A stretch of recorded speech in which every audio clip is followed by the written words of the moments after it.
Many of our favorite cartoons are inspired by something from real life. Bluey came from the stories Joe Brumm experienced with his daughters, and Peppa Pig emerged from the desire to create a cartoon that looks like something little kids would actually draw.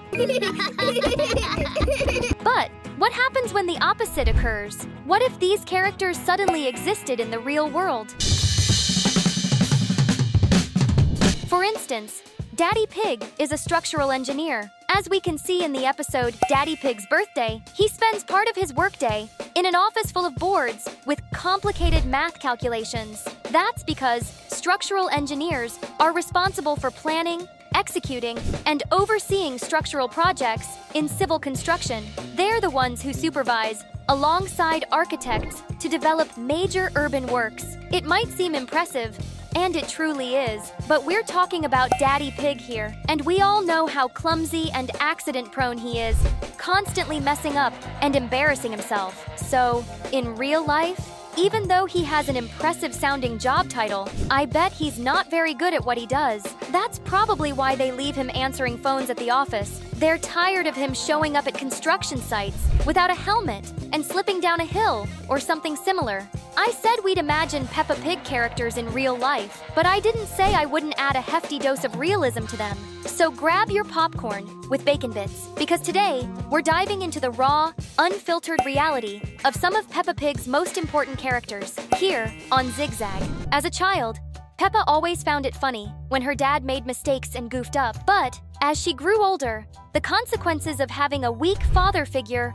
were devastating. Not for Peppa, but for everyone else who had to deal with her. That's because she grew up to become a spoiled adult who never really heard the word no in her life. She ended up studying journalism and started writing for the women's columns in the magazine Swinepolitan, sharing relationship advice. She became famous for articles like "Why Dating Wolves Makes Me a Better Pig," the classic "I Rule the Sty, and He Just Has to Pay the Bills," the iconic "I'm an Incredible Pig, and Pigs Should See That," and finally, the infamous "Where Are All the High-Value Pigs?" Her articles are a progression of her declining mental state, full of self-pity, a lack of self-awareness, and occasional jabs at Bluey, who achieved everything Peppa wanted, a loving husband and a child. But Bluey would never read those articles, because she literally has better things to do, and because she's a happy and fulfilled little dog who doesn't need any part of that echo chamber. If this version surprised you, type hashtag Peppa in the comments so we know. The last one on the list will blow your mind. If Peppa turned out the way she did because of a poor paternal example, George Pig grew up to be the opposite of both his father and sister. Realizing that his dad wasn't all that great, but was still loving and gave him everything he ever needed, George felt a bittersweet taste of life, thinking about how his father had wasted a promising career as a great police officer. Because of this, George decided to be for his own kids what his father wasn't for him, a strong and imposing father figure. To achieve this, George got ripped and joined the police force. His biggest problem, which kept him from getting the promotions he wanted, was his sister. She made him the laughingstock of the station because of the articles she wrote. That, and the fact that Peppa always called him whenever her wolf boyfriends showed their claws, suddenly proving she wasn't as strong and independent as she claimed to be. Every time George showed up at Peppa's house, he had to deal with some skinny wolf wearing Oakley glasses and colorful braces on his teeth, saying things like, "You'll never catch me, pig!" But remember, George was ripped. He could catch them, no problem. However, George grew frustrated from having to deal with this constantly, especially since his precinct captain never took him seriously.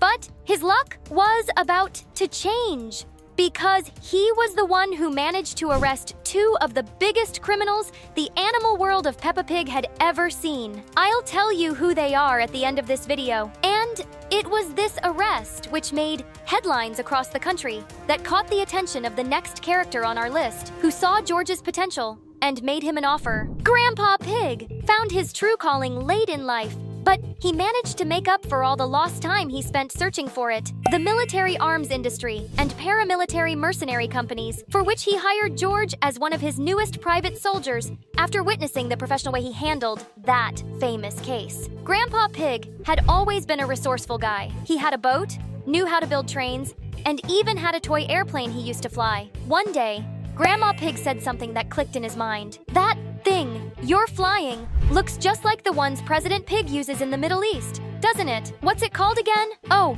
drones. And so, he began shifting his focus, designing warships resistant to torpedoes, drones with absurd infiltration technology, and all powered by bacon grease to ensure no jackal made it to paradise. This is how one of the country's biggest arms companies was born, generating outrageous profits and selling weapons to the US military itself. Lock Pig Martin. Following the example of his childhood friend George Pig, Gerald Giraffe also wanted to join the police and eventually entered the private paramilitary sector with a little help from his best friend. The problem was that during his time in the police force, Gerald had no field experience or combat situations, creating an unrealistic expectation in his mind that he truly belonged in that world. It was during his very first mission in the Middle East alongside his best friend that he realized once and for all that he really didn't belong to this world, and that's because he left this world entirely when a jackal sniper spotted his head sticking far above